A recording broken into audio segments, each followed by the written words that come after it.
दोस्तों वीडियो की शुरुआत करते हैं। सबसे पहले कंपनी की बात करते हैं। पहली कंपनी का नाम है दोस्तों IRFC यानी कि Indian railway finance corporation limited. But इसको डिस्कस करने से पहले अगर आपने अभी तक चैनल को सब्सक्राइब नहीं किया है तो चैनल को सब्सक्राइब करके बेल आइकन को प्रेस कर लो ताकि आने वाली जितने भी वीडियोज़ हैं उसका नोटिफिकेशन आपको सबसे पहले मिल सके। और एक डिस्क्लेमर भी है, जो भी न्यूज़ एंड अपडेट्स हम लोग कवर करेंगे वो सारी एजुकेशन पर्पज़ के लिए है, सीखने के लिए है। तो उसको किसी भी तरह का इन्वेस्टमेंट एडवाइस मत समझना, आप खुद से भी रिसर्च और एनालिसिस कर सकते हैं। तो चलिए दोस्तों वीडियो की शुरुआत करते हैं। सबसे पहले बात करते हैं IRFC से रिलेटेड कुछ इंपॉर्टेंट न्यूज़ एंड अपडेट्स के बारे में।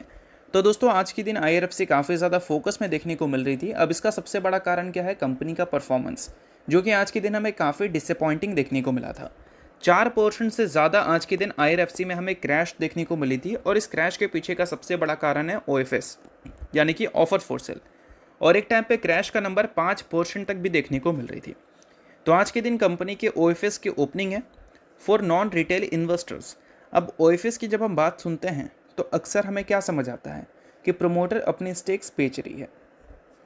अब प्रोमोटर अपनी स्टेक्स क्यों बेचती है, इसके 2-3 रीजंस हैं, वो भी मैं आपको समझाऊंगा। बट सबसे पहले ये समझ लेते हैं कि प्रोमोटर कितना स्टेक बेच रही है। तो देखो यहाँ पर मेंशन है कि गवर्नमेंट इस कंपनी के प्रोमोटर हैं और वो 2% स्टेक OFS के जरिए बेच रहे हैं, जिसके लिए उन्होंने जो फ्लोर प्राइस सेट किया है वो 91 रुपीज़ पर शेयर का है। और इससे गवर्नमेंट लगभग 2300 करोड़ रुपए रेस करने वाली है। तो सबसे पहली बात, ये जो प्रोमोटर की सेलिंग है OFS के जरिए, ये हमारे लिए बिल्कुल भी शॉकिंग नहीं है, क्योंकि इस कंपनी के शेयर होल्डिंग पैटर्न पर जब हम ध्यान देते हैं तो वहाँ पर प्रोमोटर के स्टेक्स 84.65% देखने को मिलते हैं। और सेबी के रेगुलेशंस के हिसाब से अगर कोई कंपनी लिस्टेड है तो उसको अपने टोटल आउटस्टैंडिंग शेयर्स का 25% फ्री फ्लोट करना होता है, यानी कि 75% से ज़्यादा प्रोमोटर्स अपनी स्टेक्स ओन नहीं कर सकती अगर वो लिस्टेड है।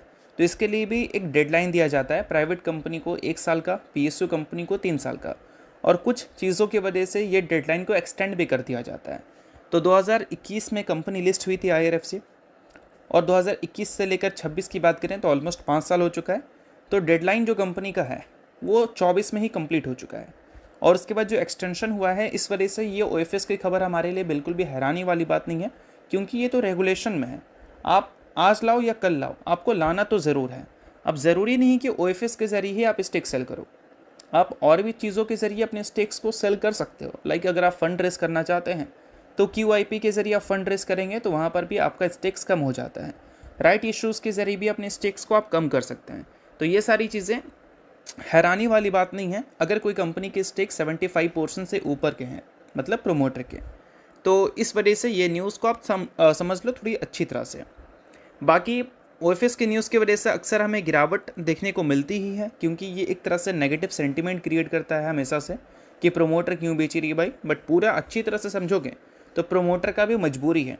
ऐसा नहीं कि यहाँ पर गवर्नमेंट है तो गवर्नमेंट को मैं डिफेंड कर रहा हूँ। ये कोई प्राइवेट कंपनी की भी बात अगर हम करें तो वहाँ पर अगर 75% से ज़्यादा स्टेक्स प्रोमोटर के पास है तो उनको भी बेचना है।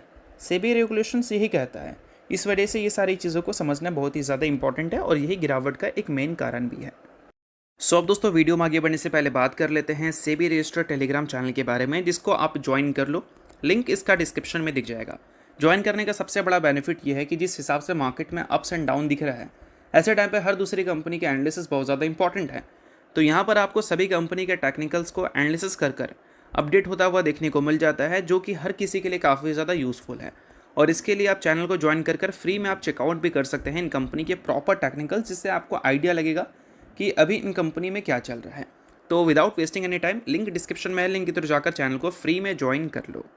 तो चलिए दोस्तों बात करते हैं अब अगली कंपनी के बारे में। तो अगली कंपनी का नाम है HDFC बैंक लिमिटेड। आज के दिन HDFC बैंक की परफॉर्मेंस हमें काफ़ी ज़्यादा कमाल की देखने को मिल रही थी। और सिर्फ HDFC बैंक की ही नहीं, अगर हम बात करें ICICI बैंक की तो उसकी भी परफॉर्मेंस काफ़ी कमाल की थी। SBI की बात करें तो उसकी भी परफॉर्मेंस काफ़ी कमाल की थी। और इन सारी चीज़ों की वजह से निफ्टी बैंक में भी आज के दिन 2% की तेज़ी हमें देखने को मिला है। अब पूरे बैंकिंग सेक्टर में जो आज के दिन तेज़ी देखने को मिली है उसके पीछे का एक स्पेसिफिक रीज़न है, और वो रीज़न काफ़ी ज़्यादा कमाल का है HDFC बैंक और बाकी बैंकिंग कंपनीज़ के लिए। एग्जैक्ट वो रीज़न क्या है भाई? तो देखो यहाँ पर मेंशन किया गया है, एक सेकंड, हाँ देखो यहाँ पर मेंशन किया गया है कि RBI इंजेक्ट करने वाली है टेम्पोररी लिक्विडिटी इन बैंकिंग सिस्टम। इस चीज़ को मैं थोड़ा डिटेल में समझाता हूँ। तो देखो यहाँ पर चीज़ें डिटेल में मेंशन की गई हैं। RBI यानी कि ये रिजर्व बैंक ऑफ इंडिया, वो इंजेक्ट करने वाली है 1.41 लाख करोड़ रुपये इन बैंकिंग सिस्टम थ्रू 7-डे वेरिएबल रेट रेपो यानी कि VRR, और इसका जो एवरेज रेट है वो 5.26% है। अब कई सारे लोगों को समझ नहीं आया होगा, बट इस चीज़ को मैं समझा देता हूँ। तो सबसे पहले VRR का मतलब समझो, यानी कि वेरिएबल रेट रेपो। तो ये एक टूल है जो कि RBI यूज़ करती है शॉर्ट टर्म के लिए बैंक्स को फंड देने के लिए, और शॉर्ट टर्म के लिए जो बैंक्स को फंड दिया जाता है उसके लिए एक एवरेज रेट डिसाइड होता है जो कि इस बार 5.26% है। तो सिंपल भाषा में अगर हम बोलें तो बैंक्स RBI से 7 दिन के लिए लोन ले रही है, सिंपल भाषा में अगर हम बोले तो, और इसके लिए RBI 5.26% चार्ज कर रही है। और इन सारी चीज़ों का मेनली मतलब क्या होता है, तो ये सारी चीज़ों का मेनली मतलब ये है, एक सेकंड, उससे पहले ये समझ लेते हैं ट्रांसिस्ट लिक्विडिटी यानी कि इसका मतलब क्या है। तो ट्रांसिस्ट का मतलब है टेम्प्रोरी, यानी कि टेम्प्रोरी लिक्विडिटी इन्फ्यूज़ करने के लिए बैंकिंग सिस्टम में 1.41 लाख करोड़ रुपए RBI ने डाला है। और RBI ये जो मनी है 1.41 लाख करोड़, ये परमानेंट बैंकिंग सिस्टम में नहीं डालेगी, आगे चलकर ये निकाल लिया जाएगा, और आगे चलकर क्या 7 दिन बाद निकाल लिया जाएगा। तो ये जो चीज़ें हैं वो शॉर्ट टर्म कैश स्टोरेज जो होते हैं सिस्टम में, उसको ईजी करने के लिए किए जाते हैं। तो RBI ये सारी चीज़ें करती क्यों हैं?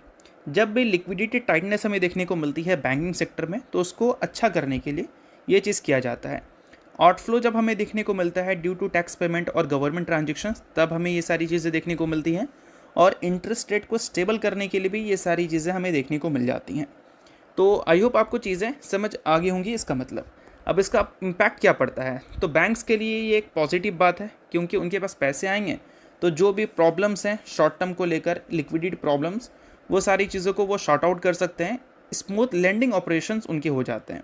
तो यही सारी चीज़ें हैं जो कि बैंकिंग सेक्टर के लिए पॉजिटिव हैं, और इसी वजह से आज के दिन पूरा बैंकिंग सेक्टर का ही परफॉर्मेंस हमें अच्छा देखने को मिला था। अब इसके अलावा HDFC बैंक से रिलेटेड एक और खबर है। HDFC बैंक ने अपने Q1 के जो अर्निंग्स डेट हैं वो रिलीज़ कर दिए हैं। Q1 के जो अर्निंग्स कंपनी रिपोर्ट करेगी, उस दिन कंपनी शायद हमें डिविडेंड भी देती हुई नज़र आएगी, क्योंकि कंपनी के रीसेंट परफॉर्मेंस हमें कुछ खास अच्छे देखने को मिले नहीं हैं। तो हो सकता है कि शेयर होल्डर को कंपनी इंप्रेस करने के लिए डिविडेंड के ज़रिए अपनी भुगतान को कम कर दें। बाकी न्यूज़ क्या है, तो न्यूज़ ये है कि HDFC बैंक 18 जुलाई सैटरडे को बोर्ड ऑफ डायरेक्टर की मीटिंग शेड्यूल करने वाली है, और उसी दिन कंपनी अपने अनऑडिटेड स्टैंड अलोन और कंसोलिडेटेड फाइनेंशियल नंबर्स पब्लिश करेगी जून क्वार्टर का, यानी कि Q1 का। तो अगर आप HDFC बैंक के इन्वेस्टर हैं तो इस न्यूज़ को आप ज़रूर नोट कर चलो, क्योंकि ये न्यूज़ आपके लिए काफ़ी इंपॉर्टेंट है। इसी दिन कंपनी के पूरे क्वार्टर के रिजल्ट हमें देखने को मिलेंगे। अब इसके अलावा बात कर लेते हैं अगली कंपनी के बारे में। तो अगली कंपनी है NSDL, यानी कि national security depository limited. NSDL का हालिया परफॉर्मेंस हमें काफ़ी डिसअपॉइंटिंग देखने को मिला है। 52 वीक हाई से 37.4% ये कंपनी नीचे है।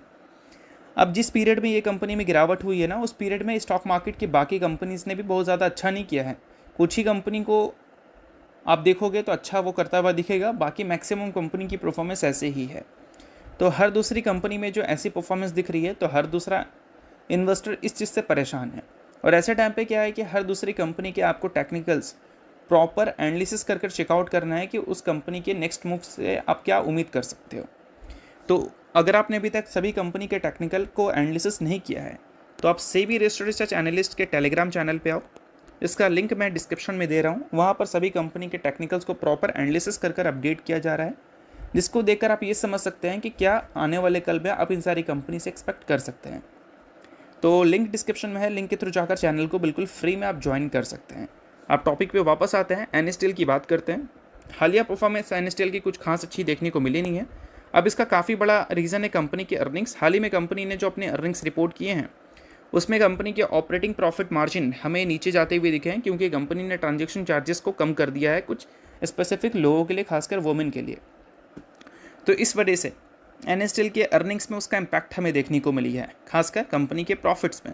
जितना कंपनी ने रेवेन्यू रिपोर्ट किया है इस क्वार्टर में, उसको अगर कंपेयर करोगे पिछले क्वार्टर से, तो ऑलमोस्ट 100 करोड़ का नंबर ज़्यादा दिखेगा।